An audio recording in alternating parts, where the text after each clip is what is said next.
நீங்கள் இருப்பது காரைக்கால் மாவட்ட செய்திகளை வழங்குவோர் உங்கள் செய்தி விளம்பரத்துறை காரைக்கால். புதுச்சேரி மாநிலம் காரைக்கால் மாவட்டத்தில் உள்ள காரைக்கால் பாலிடெக்னிக் கல்லூரி மற்றும் வரிச்சிக்குடி ஆரம்ப சுகாதார நிலையம் சார்பில் தொழுநோய் ஒழிப்பு குறித்த விழிப்புணர்வு பேரணி இன்று 25ஆம் தேதி நடைபெற்றது. இந்நிகழ்ச்சிக்கு கல்லூரி முதல்வர் திரு கே. பிரான்சிஸ் மற்றும் வரிச்சிக்குடி ஆரம்ப சுகாதார நிலைய மருத்துவர் நந்தினி ஆகியோர் தலைமையில் இந்த பேரணியை கொடியசைத்து தொடங்கி வைத்தார்கள். இந்த பேரணி கல்லூரி வளாகத்திலிருந்து வரிச்சிக்குடி இராயன்பாளையம் பிரதான சாலை கடைவீதி வழியாகச் சென்று பாட்கோ காலனி தெருவில் முடிவடைந்தது.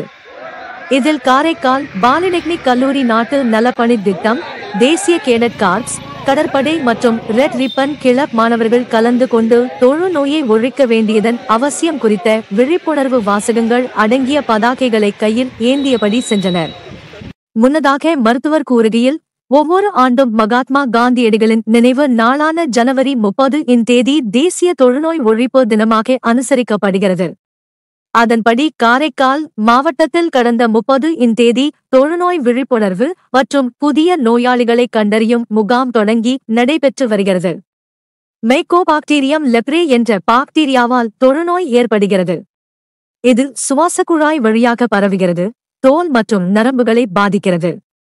ஆரம்ப நிலையிலேயே சிகிச்சை அளிக்காமல் விடின் தொழுநோயின் தீவிரம் அதிகரித்து தோல், நரம்பு, விரல்கள் மற்றும் கண்களுக்கு நிரந்தர பாதிப்பை ஏற்படுத்தும். இதில் சப் லெப்டினன்ட் முனைவர் சீனிவாசன், விரிவுரையாளர் கோபால கிருஷ்ணன், மருத்துவர் அர்ச்சனா, சித்தா மருத்துவர் தியாகராஜன், ஆய்வாளர்கள் பாலசுந்தரம், கார்த்திகேயன், பரமசிவம், ஜேசுராஜ் உள்பட பலர் கலந்து கொண்டனர். அனைத்து ஏற்பாடுகளையும் நாட்டு நலப்பணி திட்ட அலுவலர் திரு வி. மேகநாதன் செய்திருந்தார்.